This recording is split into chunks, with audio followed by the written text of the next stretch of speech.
సత్యసాయి జిల్లా కదిరిలో గంజాయి విక్రయాలపై పోలీసులు కఠిన చర్యలు తీసుకున్నారు.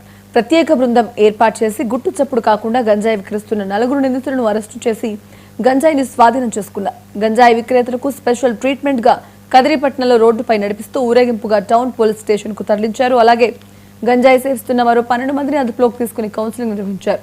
భవిష్యత్తులో గంజాయి విక్రయాలు వినియోగంపై మరింత కఠిన చర్యలు తీసుకుంటామని పోలీసులు హెచ్చరించారు. కాగా గంజాయి విక్రేతలకు పోలీసులు ఇచ్చిన స్పెషల్ ట్రీట్మెంట్ పై పలువురు హర్షం వ్యక్తం చేస్తున్నారు.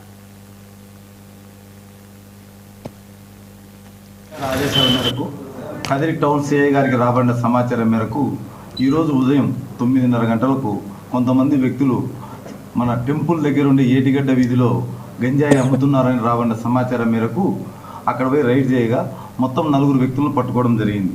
వారు బుక్క అనిల్ నాయక్ నల్లగుట్ట వీధి, దేవరకొండ పవన్ కుమార్ జడ్లయ్య మఠము, సాకే సూరి ఏటిగడ్డ వీధి, అదేవిధంగా ఆదినారాయణ కూడా ఏటిగడ్డకు చెందిన వాళ్ళు.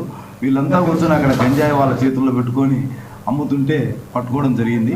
వారిలో ఆంజనేయులు, పవన్ కుమార్, సూర్య అనే వాళ్ళు అనంతపురం నుంచి గంజాయి తెచ్చుకొని ఈ విధంగా పొట్లాలు చేసుకొని కదిరి టౌన్లో 200 రూపాయలకు తాగేవారికి అమ్ముతున్నారని మాకు తెలిసింది.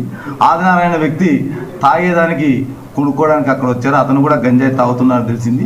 వీరిని విచారించగా వీరంతా కూడా కదిరి పట్టణంలో పులి అలియాస్ వంశీ, రాజు, సూరి, దేవ, సోము, మౌలి, షబ్బీర్, సాకేత్ మరియు ఆంజనేయ స్వామి గుడి దగ్గర ఉండే లోకేష్, వీళ్ళందరూ కూడా వీళ్ళ యొక్క పర్మనెంట్ కస్టమర్స్. అంటే వీళ్ళు అనంతపురం పోయి తీసుకురావడము, ఈ విధంగా పొట్లాలు చేసి అమ్మడము చేస్తున్నారు తెలిసింది. ఈ విధంగా రాబడిన సమాచారం మేరకు వాళ్ళని అరెస్ట్ చేసి